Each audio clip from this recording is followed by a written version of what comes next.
Walter Isaacson's Steve Jobs is a comprehensive biography of one of the most iconic and influential figures of the 20th and 21st centuries, Steve Jobs. The book covers Jobs' entire life from his childhood and early career to his role as co-founder and CEO of Apple Inc.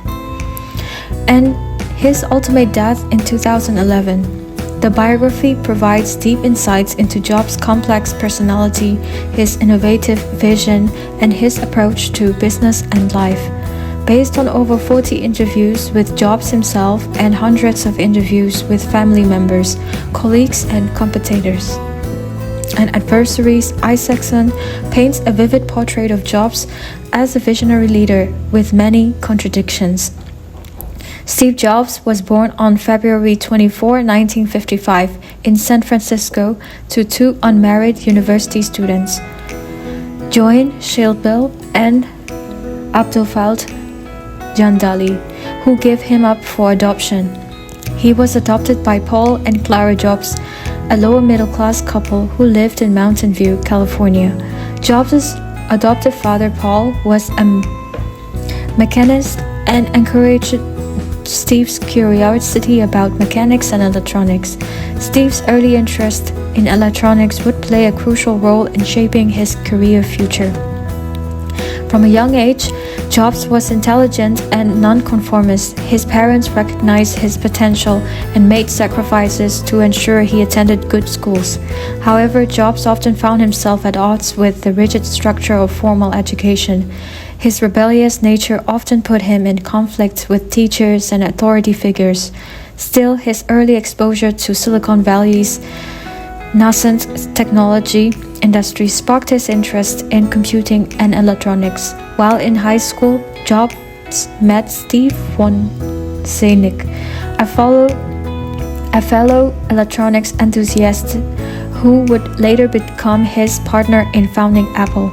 Jobs and Wozniak shared a love for pranks and technology, and their friendship laid the foundation for their future business endeavors.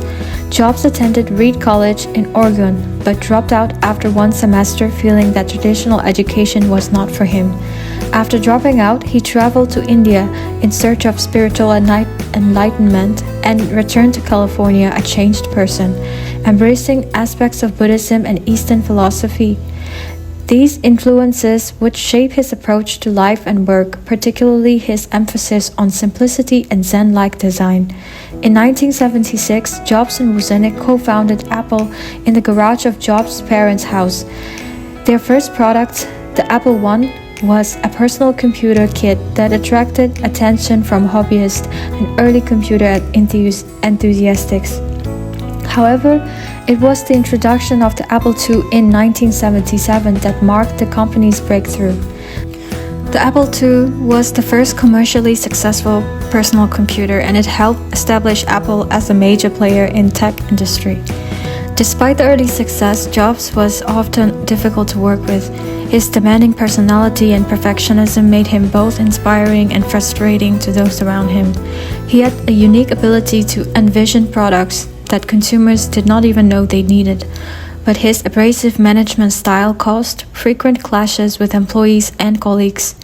By 1980, Apple was growing rapidly, and the Jobs played a key role in shaping its culture and products. However, as the company expanded, tensions between Jobs and other executives began to escalate. Jobs' vision for the company was often at odds with the more conservative approach of Apple's leadership, particularly CEO John Sculley, whom Jobs had recruited from Pepsi Company in 1983. In 1984, Apple introduced Macintosh, a revolutionary personal computer that featured a graphical user interface and was aimed at making computing accessible to the masses. The launch of the Macintosh was a defining moment in Jobs' career, and it showed his genius for marketing and product design. However, despite the groundbreaking nature of Macintosh, it was not initially a commercial success. Jobs' relationship with Sculley deteriorated, and in 1985, after a power struggle within the company, Jobs was forced out of Apple. This marked a low point in his career, but it also provided him the opportunity for reinvention. After leaving Apple, Jobs founded Next, a computer company that aimed to create high-end workstations for the education and business markets. While Next never achieved commercial success, it was a critical learning experience for Jobs. The technology developed at Next would later become a foundation for Apple's resurgence in the late 1990s. In parallel with Next, Jobs became involved with Pixar, an animation studio that was struggling at the time. Jobs' investment and leadership helped Pixar produce the world's first fully computer-animated feature film, Toy Story, in 1995. Pixar's success made Jobs a billionaire and cemented his reputation as a visionary beyond the tech industry. In 1996, Apple was struggling and on the brink of bankruptcy. In a surprising turn of events, Apple acquired Next, bringing Jobs back to the company he had co-founded. In 1997, Jobs became the interim CEO and quickly set about transforming Apple. He streamlined the company's product line, focusing on a few key products and cutting unnecessary projects. Jobs also emphasized design and user experience, which would become hallmarks of Apple's products going forward. Under Jobs' leadership, Apple introduced a series of groundbreaking products that revolutionized multiple industries. The first major success was the iMac, introduced in 1998. The iMac featured a colorful all-in-one design that made computers approachable and fun for everyday users. The Mac's success marked the beginning of Apple's resurgence. Next came the iPod in 2001, which revolutionized the music industry by allowing users to store thousands of songs on a single device. The iPod, combined with iTunes, transformed Apple from a computer company into a major player in the entertainment industry. Jobs' most significant achievement, however, was the iPhone, introduced in 2007. The iPhone combined a phone, iPod, and internet communicator into a single device, and it revolutionized the smartphone industry. It was the culmination of Jobs' vision for creating products that seamlessly integrated hardware and software, providing users with an intuitive and elegant experience. Following the success of the iPhone, Apple introduced the iPad in 2010, which further solidified Apple's dominance in consumer electronics. The iPad was another example of Jobs' ability to anticipate and shape consumer behavior.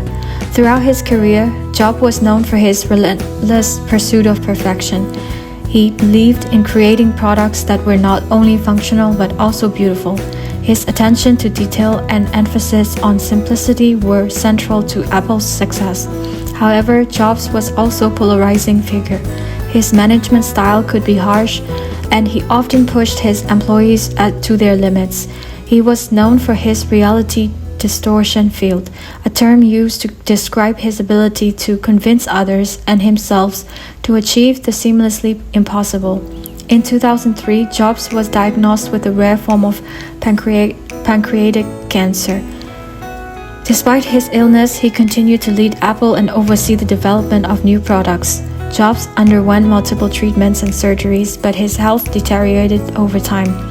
In August 2011, he resigned as the CEO of Apple, and on October 5, 2011, Steve Jobs passed away. Jobs left behind an unparalleled legacy. He revolutionized multiple industries, including personal computing, music, telecommunications, and entertainment. His ability to combine technology with art and design set him apart from other business leaders, and his vision continues to shape the future of technology. Walter Isaacson's Steve Jobs offers a candid and nuanced portrait of a complex individual. Jobs was a man of contradictions, brilliant, yet abrasive, visionary, yet difficult to work with. His passion for innovation and his relentless pursuit of perfection left an indelible mark on the world. The book not only provides insight into Jobs' life and career, but also serves as a meditation on creativity, leadership, and the intersection of technology and humanity.